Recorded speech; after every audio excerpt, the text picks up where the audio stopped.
Além da vida, um encontro semanal com a doutrina dos espíritos, codificada pelo ilustre pensador francês Allan Kardec. Um momento de meditação, um momento de reflexão, um momento de luz. Além da vida, uma mensagem de esperança para um novo amanhecer. Todos os domingos, às 8h30 da manhã, aqui, na Rádio Londrina.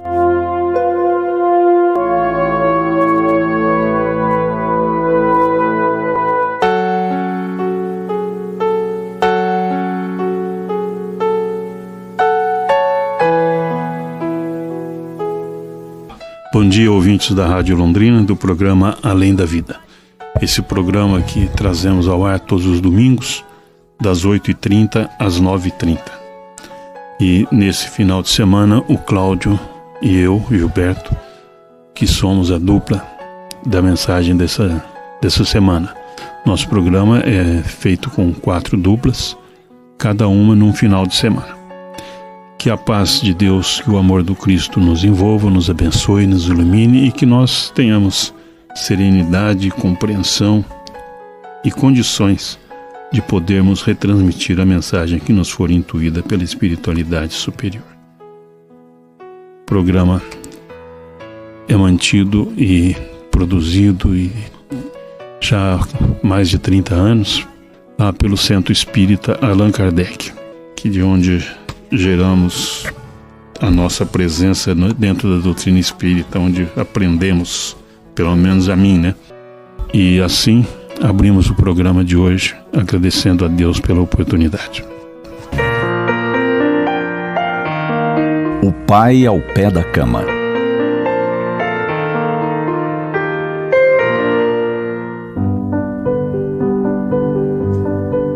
Ela sempre teve pesadelos noturnos.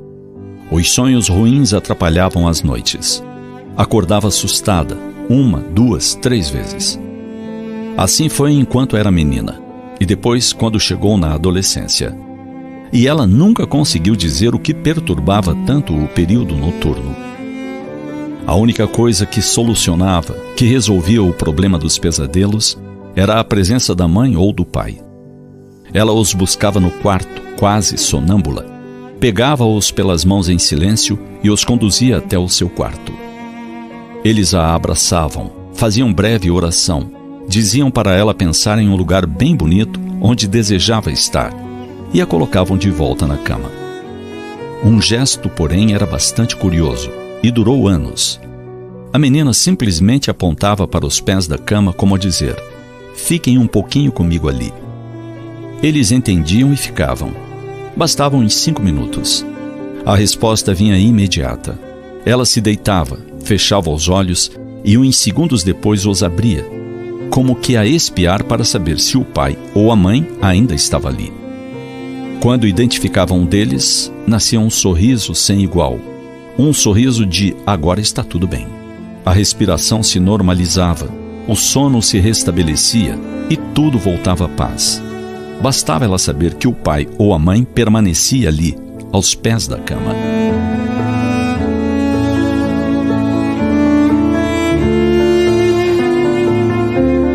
Isso é muito simbólico. Não porque tenhamos pesadelos e acordemos assustados pedindo ajuda, mas pela questão da confiança. A figura dos pais ao pé da cama representa a vigilância, a guarda, a certeza de que nada nos fará mal, pois eles estão velando. Na vida adulta, essa figura ainda existe, representada por nosso espírito protetor, que é também uma mãe ou um pai, que é um amigo ou uma amiga querida presente em nossos dias. Mais ainda, a figura dos pais ao pé da cama é também a confiança que devemos construir em Deus, nosso Pai maior. Ele está sempre conosco, embora não o sintamos na maioria das vezes, por estarmos nas batalhas dos pesadelos, sem poder abrir os olhos. Falta-nos despertar, buscá-lo pelas mãos e pedir seu auxílio. Ele nunca nega ajuda a quem lhe pede. O Pai, aos pés da cama, nos ouve com paciência. Poderá ser invocado diversas vezes à noite e nunca irá reclamar. Sempre nos atenderá com a mesma boa vontade e paciência. Contemos com Ele. Contemos com a figura de nosso espírito protetor. Conversemos mais com esse espírito amigo que assumiu missão tão grandiosa. Perguntemos, peçamos e tenhamos a sensibilidade e a humildade de ouvir as respostas, mesmo que não sejam aquelas que desejaríamos. Lembremos que nosso anjo de guarda e nosso Pai Maior não são gênios da lâmpada, ou serviçais que existem apenas para atender nossos 3 desejos ou caprichos. Eles nos conhecem, eles nos viram nascer, sabem das nossas necessidades, sabem o que é manha e sabem o que é carência. Sabem o que é real ou apenas passageira ilusão de nossa parte. Mas no que diz respeito aos pesadelos, aos medos e aos enfrentamentos, podemos contar sempre com eles, ali, ao pé da cama, nos dizendo: fique tranquilo, você não está sozinho, estamos com você.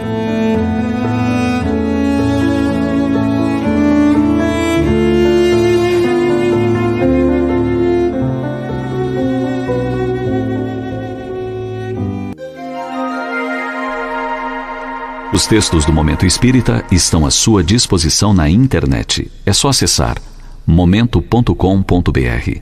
Mais informações, ligue 41 3223 6174, Curitiba, Paraná.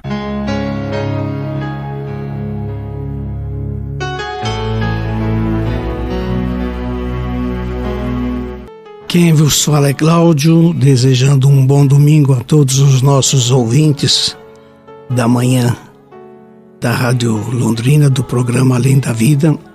O tema de hoje vai ser sobre o anjo guardião, o mentor da família. Nós vamos fazer aqui a leitura do Evangelho na página que nós abrimos, do Evangelho segundo o Espiritismo, capítulo 5, item 28. O texto é o seguinte: será lícito abreviar a vida de um doente que sofra sem esperança de cura? A pergunta e a resposta: um homem está agonizante, preso de cruéis sofrimentos. Sabe-se que seu estado é desesperador. Será lícito pouparem-se-lhe alguns instantes de angústias, apressando-lhe o fim? Quem vos daria o direito de prejudicar os desígnios de Deus? Não pode ele conduzir o homem até a borda do fosso, para daí o retirar, a fim de fazê-lo voltar a si e alimentar ideias diversas das que tinha? Ainda que haja chegado ao último extremo um moribundo, ninguém pode afirmar com segurança que lhe haja soado a hora derradeira. A ciência não terá enganado nunca em suas previsões?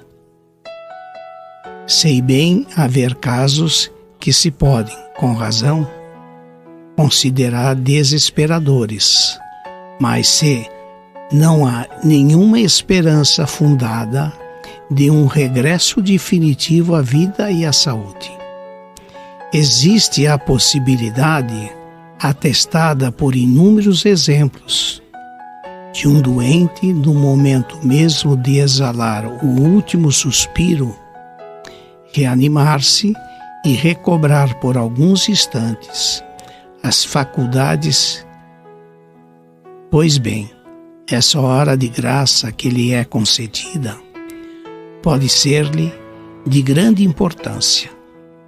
Desconheceis as reflexões que seu espírito poderá fazer nas convulsões da agonia e quantos tormentos lhe podem poupar um relâmpago de arrependimento.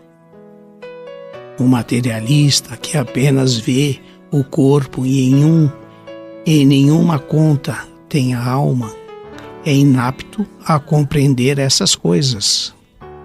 O espírita, porém, que já sabe o que se passa no além-túmulo, conhece o valor de um último pensamento. minorai os derradeiros sofrimentos, quanto o puderdes, mas guardai-vos de abreviar a vida, ainda que em 1 minuto, porque esse minuto pode evitar muitas lágrimas no futuro. São Luís, Paris, 1860. Nós lemos a mensagem do Evangelho, ouvimos, a mensagem da Federação, e estamos aqui estudando como é que a gente se sente, como é que a coisa roda, que a coisa rola dentro dos sentimentos de cada um.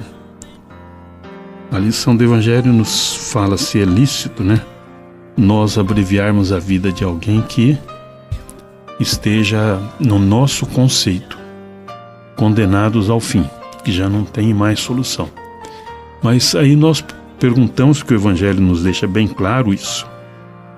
O que é que nós podemos avaliar, como é que nós podemos avaliar a vontade divina? Quem garante que no último instante, no último suspiro, aquele que está ali moribundo não pode retornar e sair fortalecido, se recuperar? Então nós precisamos, meus irmãos, trabalharmos um pouco mais com aquilo que chamamos de fé, com aquilo que nós chamamos de segurança, com aquilo que nós colocamos às vezes na nossa vida, porque todos nós temos um mentor, um anjo guardião que nos acompanha, 24 horas do dia conosco, nos acompanha trazendo serenidade, trazendo compreensão, trazendo harmonia. Mas às vezes nós é que nos afastamos dele e nos destoamos, Então quando a gente pergunta, seria justo, seria permitido abreviar a vida de alguém, de alguma forma, o nosso entendimento é não. É o entendimento que a doutrina nos traz, nos dá, Esse entendimento, esse ensinamento, a doutrina nos ampara nesse sentido, para que nós tenhamos fé, porque se for da vontade do Pai, de Deus Pai, aquele que está ali para um provável desencarne imediato pode até ser curado imediatamente. Mas foi um milagre. Ótimo. Foi o auxílio de alguém, foi a prece. Que bom. O que importa é o resultado da coisa, como corre. E se for o desígnio dele desencarnar naquele momento, ele vai desencarnar naquele momento. Porque todos nós temos um momento, de retorno. A gente costuma, às vezes, até brincar, dizendo que a gente vem para cá com 2 passagens, A passagem de vinda e a passagem de ida, de volta. A de vinda nós sabemos quando é, porque o envelope vem aberto. Mas a de volta fica fechado, e ele só é aberto no instante em que nós iniciamos e nos preparamos para o retorno da viagem de volta, pátria espiritual. Então cabe a nós acreditarmos piamente no desejo do Pai, na vontade do Pai. Quando a gente acompanha a cura da filha de Jairo, a gente vê que Jesus ali coloca a sua vontade, mas de acordo com a vontade do Pai. Ele auxilia, ele ajuda a curar, mas contando com o apoio de Deus. Nada é feito sem a vontade de Deus. Nada é feito sem que a vontade de Deus acompanhe e permita. Então nós temos no coração, aquela segurança e às vezes insegurança, porque a fé depende de cada um a cada momento. Mesmo aqueles que falam, eu tenho muita fé, em alguns momentos eles titubeiam. Em alguns momentos parece que dão uma balançada e ficam, às vezes, até em dúvida. Mas se temos uma fé serena, uma fé equilibrada, uma fé profunda, em nossos corações, nós aceitamos que Deus escolhe. Nós apenas ajudamos vamos dizer assim, a amparar o momento. Então cabe a cada um. Às vezes até nós nos tornamos quase que anjos da guarda de alguém. De tanto que a gente se preocupa com a vida do outro, se preocupa com auxiliar, ajudar. Mas na realidade todos nós dependemos dos mentores que a espiritualidade envia. Todos nós dependemos dos anjos guardiões que estão ao nosso lado para nos orientar, nos intuir, nos instruir em algumas situações, mas não para interferir. Eles não interferem no nosso livre-arbítrio. Eles não interferem nos nossos desejos, né, Cláudia? De mudança ou não, né? Exatamente. Existe o materialista. Esse, para ele, se ele vê um ente querido num estado assim, muito ruim, e que a equipe médica diz, olha, a situação dele é gravíssima. Essa criatura, por algumas vezes, ou na maioria das vezes, não quer ver o sofrimento de um ente querido. Como ele não acredita absolutamente em nada, ele fala assim, não, desliga aí os aparelhos. E o médico, nem sei se tem que assinar algum papel, alguma coisa para isentar o médico, né? Não tenho esse conhecimento. Mas ele faz a vontade da família, né? Porque a família não quer ver o sofrimento dessa criatura. Pode ser uma doença gravíssima, como câncer, que judia muito da criatura, né? Então, uma pessoa que tem a religiosidade, não importa se dentro do catolicismo, dentro da doutrina espírita, os evangélicos, não importa. Existe uma crença, vamos supor, da doutrina espírita, você tem a tua continuidade após a passagem, né, da matéria para a espiritualidade, que o espírito sobreviva e ele é a parte de evolução que somos nós. Aqui na Terra nós usamos esse instrumento que faz parte da gente, esse corpo. Mas depois, a hora da chegada, a gente entende, como o Gilberto comentou, a gente não pode tomar uma decisão de encurtar, se é por algumas horas a mais ou não, esse tipo de sofrimento, que é o nosso retorno. Porque nós temos, na realidade, uma equipe que nos acompanha, inclusive quando a gente é preparado na espiritualidade, que chegou a hora de nós reencarnarmos, né? Esse mesmo espírito que ocupou esse corpo, que faz parte de nós hoje, ele vai retornar. Existe uma preparação que está envolvido uma equipe, e nós temos, uns chamam de anjo da guarda, outros chamam do mentor amigo, né? As pessoas mais fervorosas dentro do catolicismo têm, às vezes, simpatia e fé de um santo, seja Santo Antônio, não importa o nome do santo, mas a criatura tem fé nisso daí, né? E pede para aliviar naquela hora de sofrimento aqueles momentos de angústia que a família tá sofrendo com ele, só que ele sente as dores, né? Ele ou ela. E a gente sofre de ver um ente querido que o médico já diz assim, olha, é questão de horas. A gente não tem coragem de mandar desligar lá os aparelhos. Porque a gente, na espiritualidade, quando retornamos, tem toda uma equipe que nos está auxiliando. E ele nos acompanha, esse anjo guardião, né? Pode chamar do que quiser. Ele nos acompanha o tempo todo. Quem se afasta dele, muitas vezes somos nós. Ou porque mudamos a nossa programação reencarnatória, né? Ou porque num determinado momento eu desviei para droga, para as coisas ilícitas que vai ferir o meu organismo, né? E eu tenho uma programação nessa encarnação de eventualmente viver 50 anos e mais 6 meses e mais 5 dias e mais 3 horas. Existe toda essa programação. Agora, se eu sou uma criatura que tem um bom comportamento, sou um cara solidário, ou porque tem uma pequena empresa, dei guarida a um grupo de pessoas que colaboraram comigo e que o ganho dele é o sustento de várias famílias, de várias criaturas, às vezes eu tenho mais um período de existência daquele da minha programação, porque isso é concedido pelo Pai.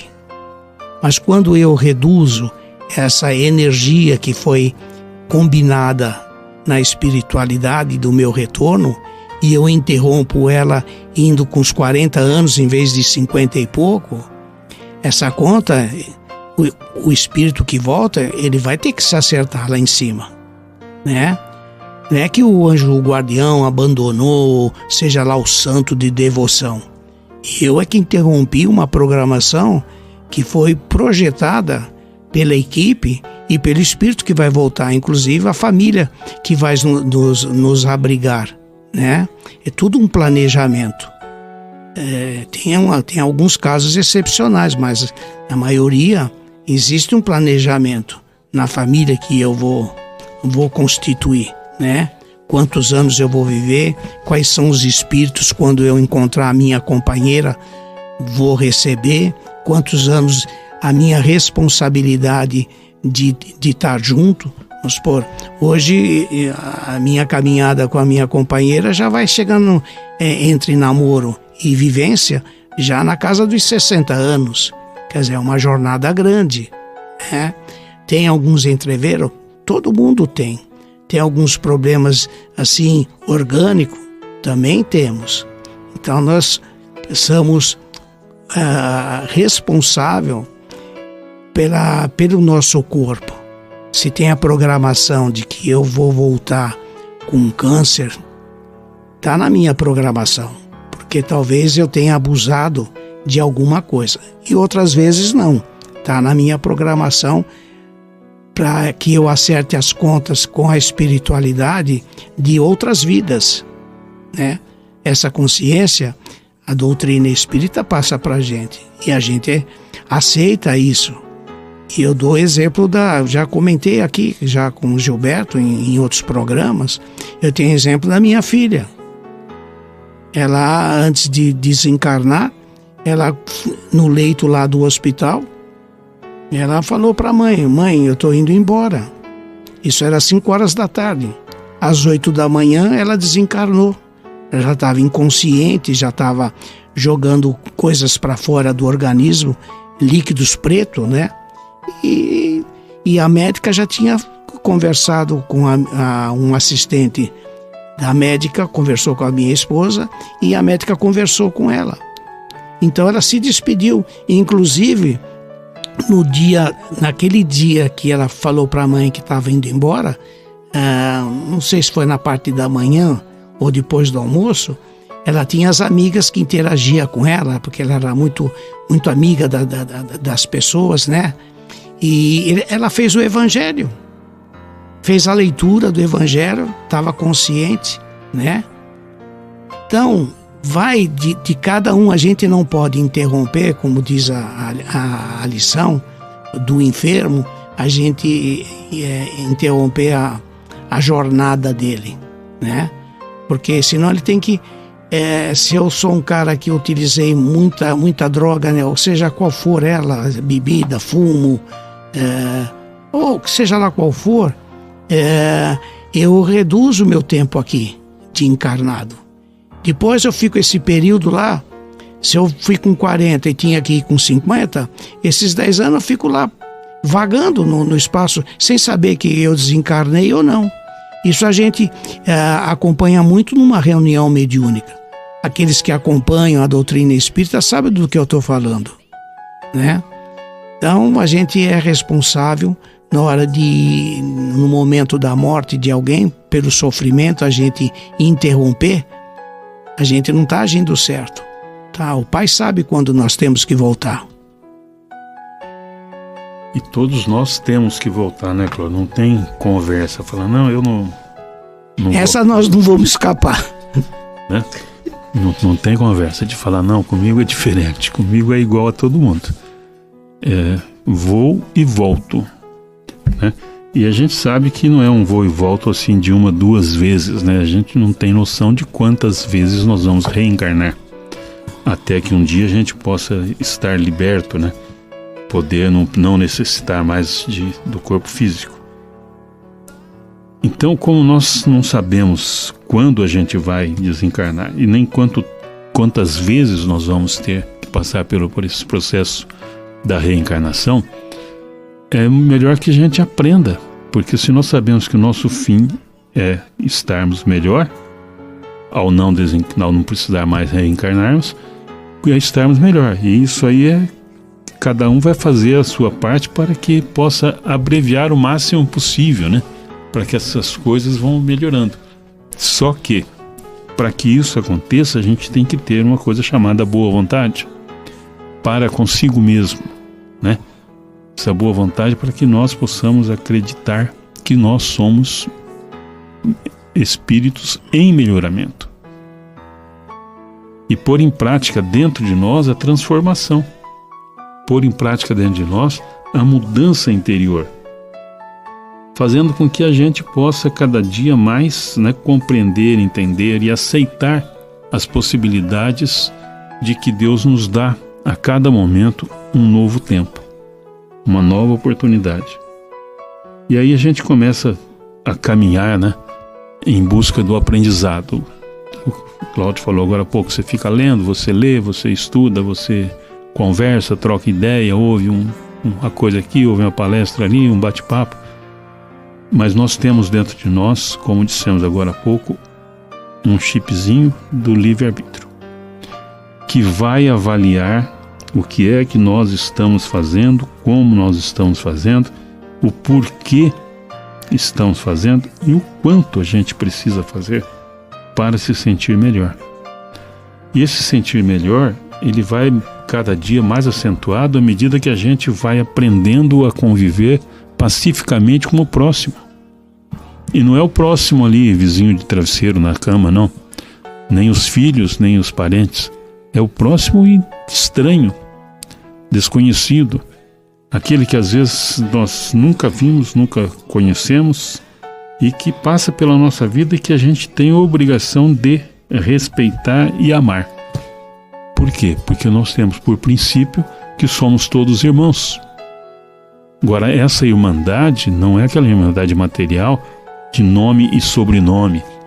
É a irmandade de origem do espírito, não é a origem do corpo.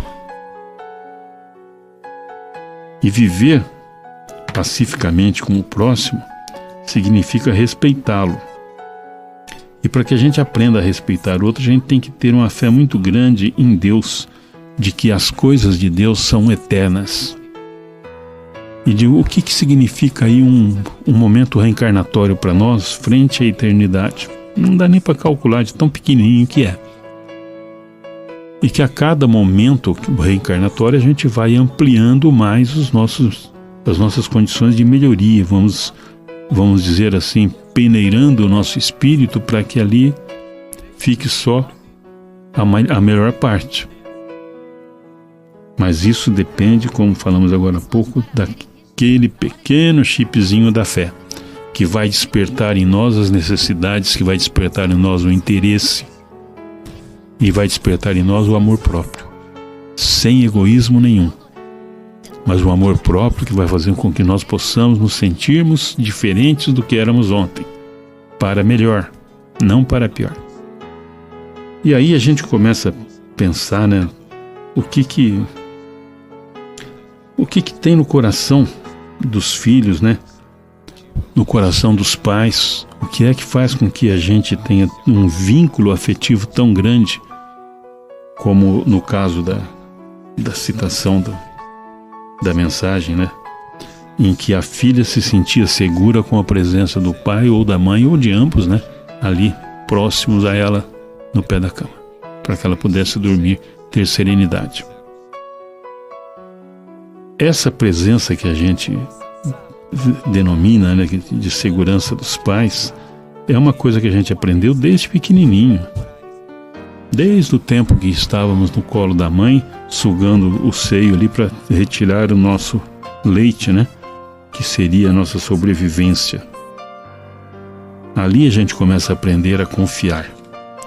Ali a gente começa a aprender a amar, a respeitar, a querer bem e a se sentir querido. Mas às vezes ao longo da vida nós nos perdemos em alguns sentimentos. Nós nos perdemos em alguns momentos, né? Nos afastamos dos ensinos da religiosidade, nos afastamos do amor paterno, materno, familiar. E a gente acaba às vezes dando um monte de cabeçadas na vida para que possamos então lá na frente termos um pequeno despertar e começarmos a retornar à família.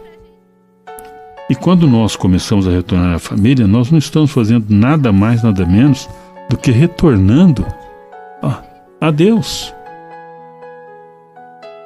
Aprendendo ali com o momento da família a respeitarmos Deus, a amarmos Deus, a compreendê-lo. E é quando a gente começa a fazer essas coisas com mais profundidade que nós descobrimos que nós todos somos irmãos. Que a gente, se for para a praia, todo mundo tem o mesmo tipo de corpo, 2 braços, 2 pernas, né? Um corpo, uma cabeça. Mas todos nós temos dentro de nós um espírito totalmente diferente do outro. Com emoções, com sentimentos, com aprendizados. Cada um tem o seu. Cada um tem o seu momento, cada um tem o seu tipo de vivência, sua forma de aceitação. Aí a gente fala, mas eu sou totalmente diferente do resto. Não sou totalmente diferente do resto. Eu sou exatamente igual aos outros. Porque todos nós um dia vamos ter que nos redimirmos e buscarmos no Pai Eterno a reconciliação. Todos nós vamos voltar para o mesmo caminho da pacificação do espírito, da serenização dos sentimentos. E isso tudo nós só podemos promover quando a gente começa a buscar dentro da nossa casa o respeito familiar.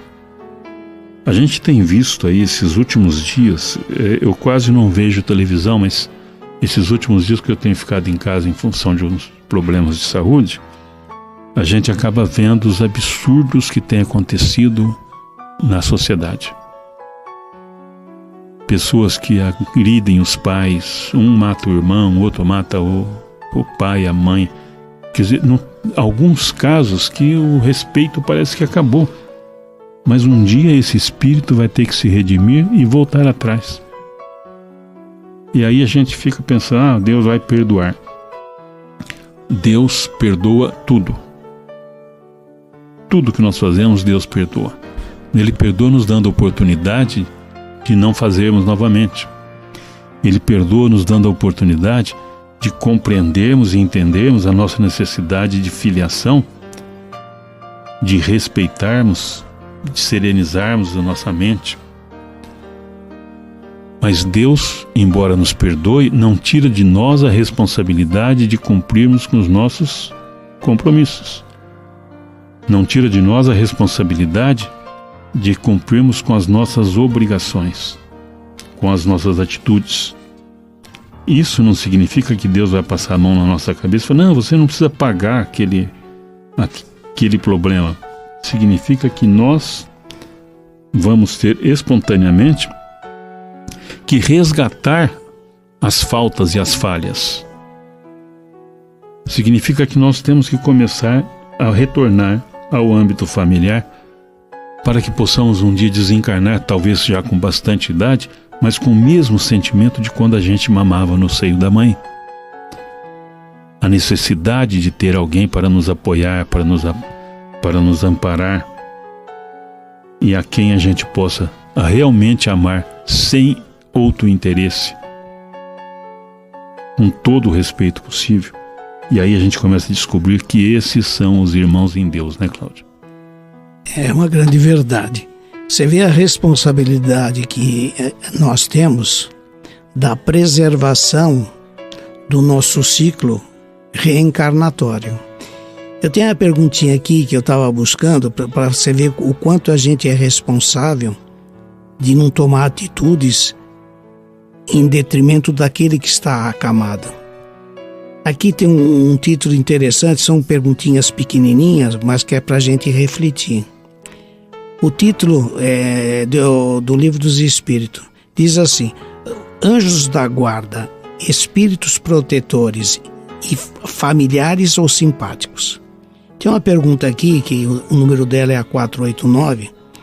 A pergunta diz assim: há espíritos que se ligam particularmente a um indivíduo para protegê-lo? O caso do assunto da abertura. A resposta é: há o irmão espiritual, o que chamas o bom espírito ou o bom gênio. Seria, na linguagem do católico, o anjo da guarda. Tá? Aí depois pergunta novamente: que se deve entender por anjo de guarda ou anjo guardião? O espírito protetor, pertencente a uma ordem elevada. Você vê que a gente não pode interromper a vida de ninguém quando está num leito de morte, vamos assim dizer. Às vezes, como diz o Gilberto, às vezes ele tem uma sobrevida, às vezes de meses ou até de ano, porque hoje a medicina já evoluiu muito a esse respeito. Aí depois tem uma outra pergunta que ele fala assim: qual a missão do espírito protetor? Você vê como é que ele nos acompanha até o nosso desencarne. E aí diz assim: a de um pai com relação aos filhos, a de guiar o seu protegido pela senda do bem, auxiliá-lo com seus conselhos, aquelas intuições que a gente tem em determinados momentos da vida da gente, consolá-lo nas suas aflições, levando-lhe o ânimo nas provas da vida. Quer dizer, a gente está ali no leito para desencarnar, e eu tenho eu particularmente tenho uma passagem que a minha mãe ficou 4 dias lá no evangélico, e o dia que no segundo dia que ela estava, no quarto dia da desencarnação dela, tinha uma amiga que cuidava dela para a gente poder dormir, que já a minha esposa ficava lá uma parte, ou ficava outra parte com ela lá no evangélico. E nesse dia, que já fazia o 4º dia de ela estar lá internada, eu cheguei do lado da orelhinha dela lá assim, a cama não estava encostada na parede, ela estava no meio do quarto lá do evangélico. Eu cheguei e na orelhinha dela, ela já estava 2 dias inconsciente, né? E eu falei assim para ela: mãe, boa viagem. Cheguei na minha casa, depois de 15 minutos, nós estávamos fervendo uma aguinha para tomar um café, isso era 9h30, porque até as 9 horas a cuidadora, vamos assim dizer, podia subir, né? Então ela chegava um pouquinho antes e a gente ficava lá um pouquinho conversando com ela, contando do dia a dia. Quando eu cheguei em casa, que a esposa estava lá fervendo uma aguinha para a gente tomar um cafezinho, tocou o telefone. Essa moça que cuidava da minha mãe diz assim: ela acabou de desencarnar. Você vê, a programação dela, ela tinha o companheiro do anjo da guarda lá, ou do bom espírito, seja lá o que for, do mentor, e ela esperou.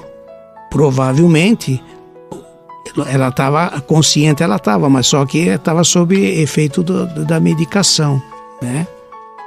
Então, a responsabilidade da gente interromper, porque o médico sugeriu ou qualquer coisa assim, né? Aí depois, aqui diz um outro aqui que também é interessante. Diz assim, a 492. O espírito protetor se dedica ao indivíduo desde o seu nascimento? Você vê como ele acompanha a resposta. Desde o nascimento até a morte. E muitas vezes o acompanha na vida espírita, depois da morte, e mesmo através de muitas existências corpóreas, que mais não são do que fases curtíssimas da vida do espírito. Porque mesmo que a gente volta com 90, 95 anos, fala: nossa, ele viveu bastante.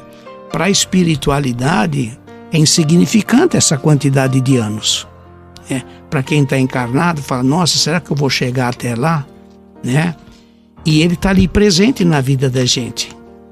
Então, a gente tem que ir de acordo com a programação que foi estabelecida para nós.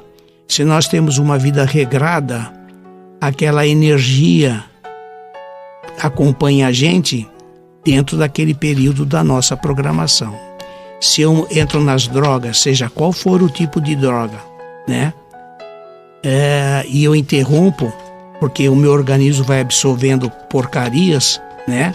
E eu interrompo esse período, eu perante a espiritualidade, eu vou ter um sofrimento de estar vagando na espiritualidade sem saber que eu desencarnei. E isso, gente que está na doutrina e que participa de reuniões mediúnicas, isso é muito comum. Porque às vezes o espírito está tão perdido que ele continua no mesmo local sem saber que desencarnou. Ou ele fica lá no quartinho dele, ou na sala dele, ou ele fica naquela praça onde ele frequentava com os amigos, a bebida, seja lá qual for, e continua. Isso a gente acompanha em algumas reuniões, que quando ele é levado e ele se comunica, ele fala assim, não, mas eu estava ali na praça conversando com meus amigos, estou num lugar aqui esquisito. E aí a pessoa daquela reunião que está doutrinando vai informando a ele, começa a dizer assim, você tá me enxergando? Ele diz, estou. Então pega aqui na minha mão. Aí ele diz, eu não consigo. Aí a doutrinadora vai encaminhando ele a entender que ele não faz mais parte aqui carnal, que ele já é um espírito. Normalmente isso para muitos dá um impacto muito, muito grande, né? Mas imediatamente aí está a presença do mentor, do anjo da guarda, que envolve ele para que ele tenha um sono profundo, né? Para que quando ele for tratado, ele acorda já num outro estágio de entendimento. É assim que acontece, né, Gilberto? Cada caso é um caso, né, Cláudio? Mas verdade. Isso é uma prática, vamos dizer assim, bem generalizada, né? A gente que trabalha junto à mesa mediúnica, a gente acompanha muitas coisas nesse sentido. Mas tudo isso leva a crer, né, Cláudio, que nós temos uma coisa dentro de nós chamada fé. Que a gente acredita em Deus, a gente acredita na espiritualidade. Algumas religiões, como você falou, acreditam nos santos, as outras acreditam em algumas outras formas de vida. Uns acham que vão desencarnar, né, vão morrer e vão ficar dormindo para esperar o julgamento final. Outros já entendem que o julgamento final já é aqui, né, que a gente tem mesmo que se julgar e se modificar, para que a gente possa retornar pacificamente, retornar em harmonia. E a doutrina nos ensina exatamente isso, que cada um faz a coisa de acordo com o seu sentimento, mas cada um vai ser responsabilizado pela sua atitude. E a gente vê, Cláudio, que quando se fala em desencarnar, nós não estamos preparados para isso, né? Tanto é que tem muita gente que tem medo de morrer, um medo terrível de morrer. E por que tem medo de morrer? Porque tem muito medo do que possa acontecer lá do outro lado, porque tem consciência ou inconscientemente sabe que não agiu corretamente como deveria ter agido. Perdeu oportunidades maravilhosas de ser útil. Então a gente vai vivenciando ao longo da vida, vai vendo que todo esse trabalho que é feito pela doutrina e por outras religiões é tudo em busca do amor, tudo em busca do perdão, tudo em busca do conhecimento, do melhoramento e da evolução do espírito, para que nós possamos um dia sermos úteis verdadeiramente, enxergar um irmão naquele que está ali caído na calçada, enxergarmos um irmão naquele que está no sinaleiro, pedindo coisas. Enxergarmos o irmão em todas as situações. E isso é o que mais faz parte da nossa existência. E que nós precisamos, então, utilizar aquele argumento que nós temos daquele chipzinho da fé, para que nós possamos crer e creiamos verdadeiramente que nós somos filhos privilegiados de Deus. Porque nós já estamos descobrindo a certeza da vida. Nós já estamos descobrindo, né, Cláudio, que a gente não para por aqui. Que a gente vai dar continuidade a um processo muito superior, que é o processo do desencarne.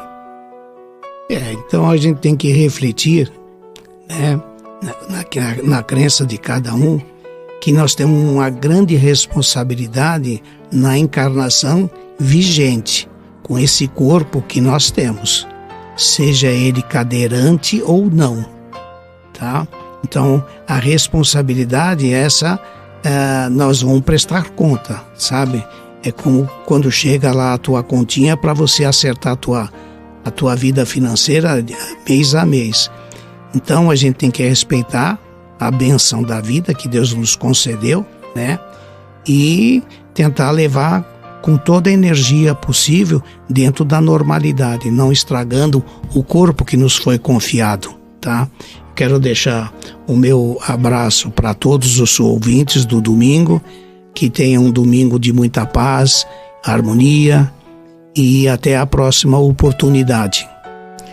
Que a gente possa todos os domingos, né, ter um momento, né, ouvindo o programa Além da Vida, mas que nós tenhamos também a vontade, a coragem de participar da nossa própria vida, buscando entender e compreender os nossos atos, atitudes e pensamentos.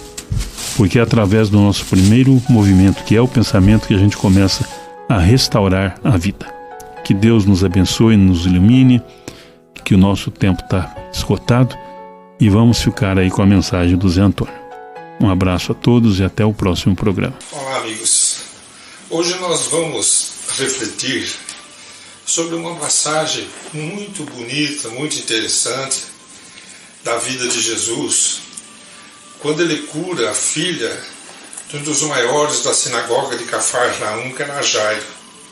É muito interessante a gente olhar para todo o ambiente, como tudo aconteceu, para nós podermos tirar as melhores lições possíveis, sempre lembrando que são reflexões que a gente traz particulares, pessoais, mas que vão se somar a outras reflexões e com isso formar um conteúdo muito mais amplo. É só uma colaboração, um título de colaboração.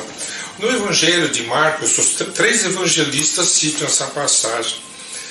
Está contando que Jesus está vindo lá de Gerasa, onde ele cura o obsidiado de Gerasa, ou Gergesa, ou Gadara. Existem várias informações diferentes.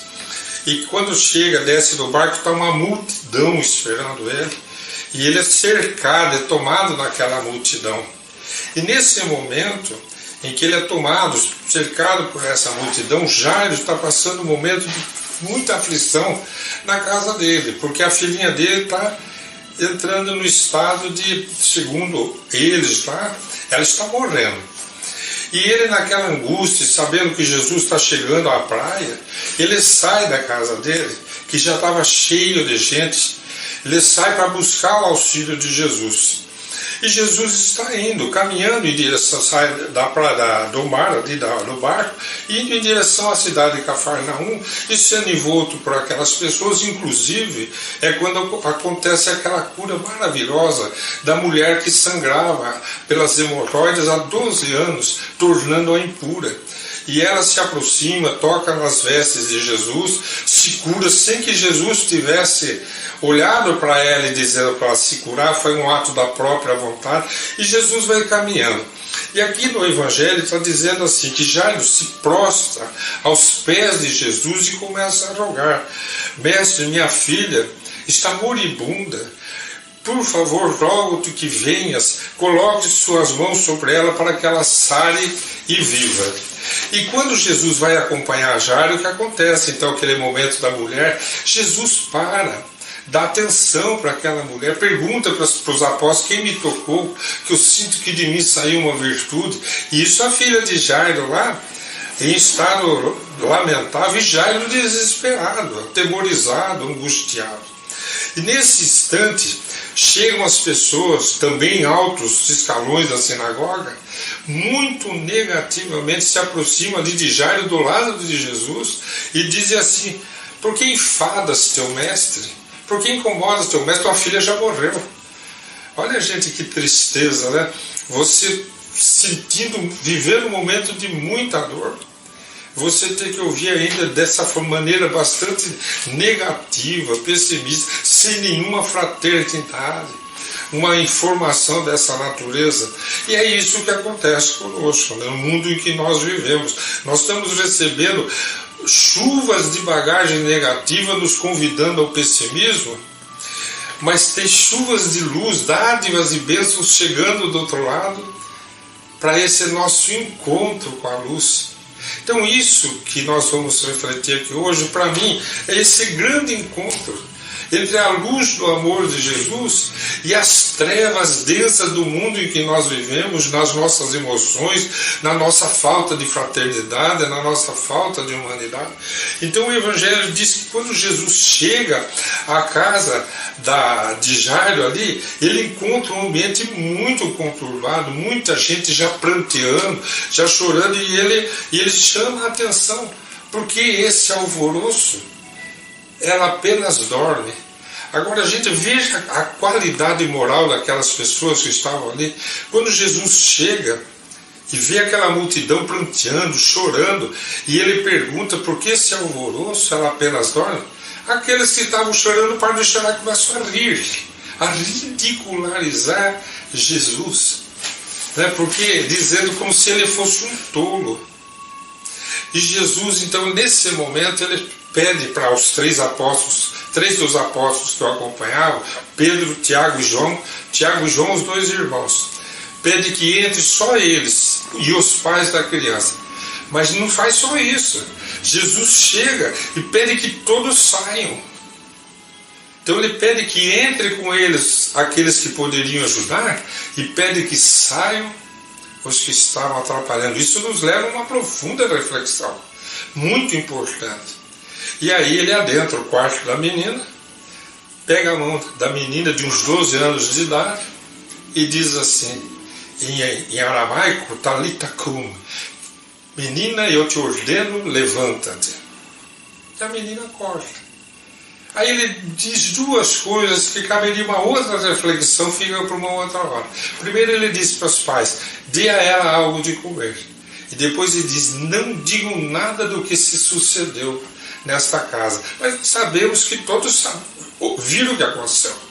O fato é que a menina foi curada imediatamente. Então, nessa reflexão, eu dividi esse fato para melhor compreensão em dois andamentos.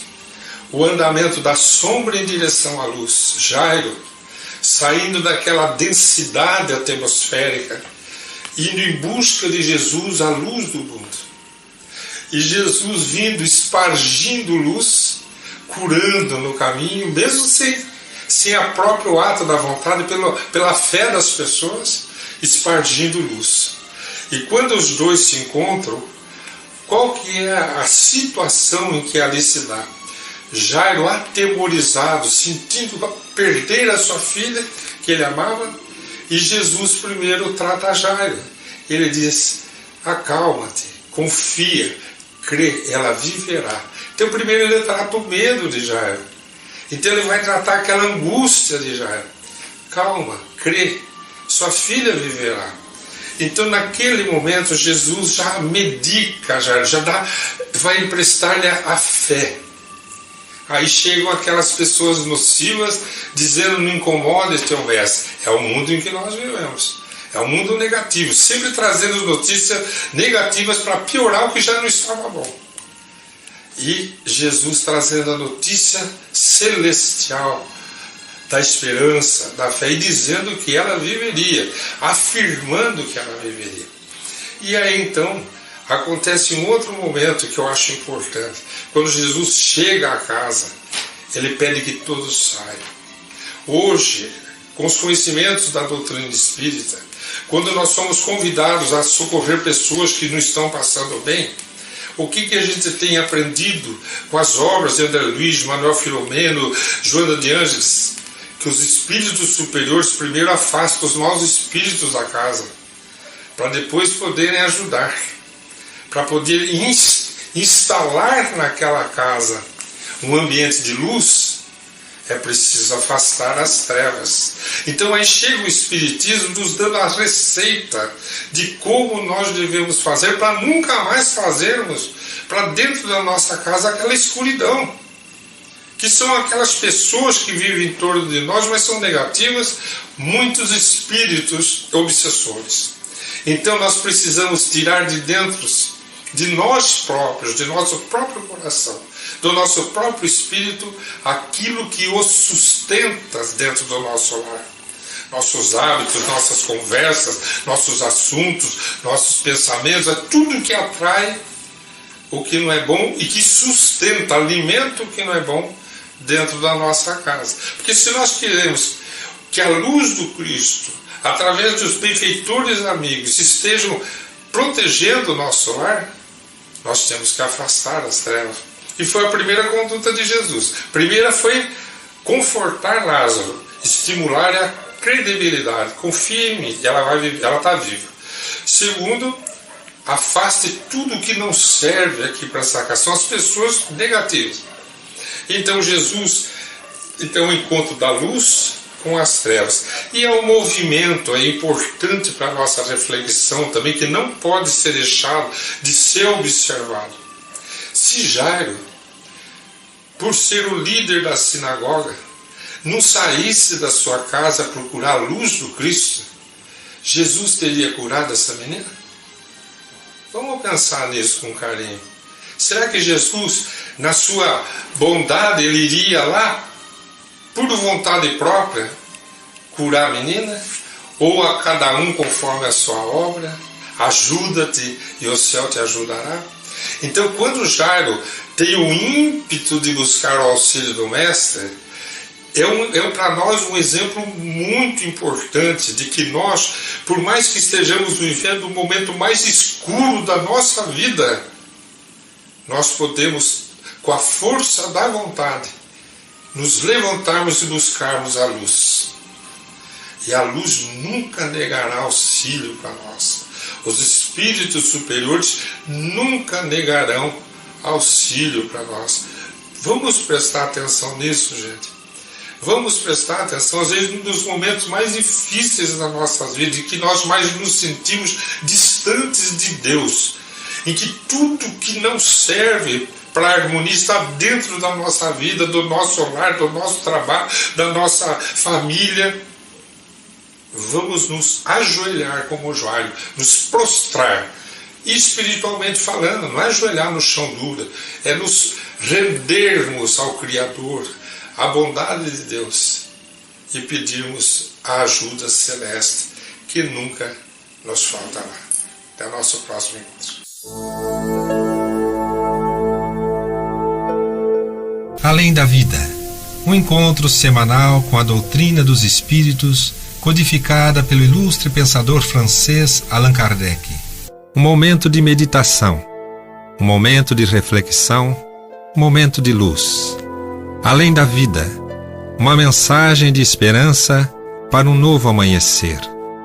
Todos os domingos, às 8h30 da manhã, aqui, na Rádio Londrina.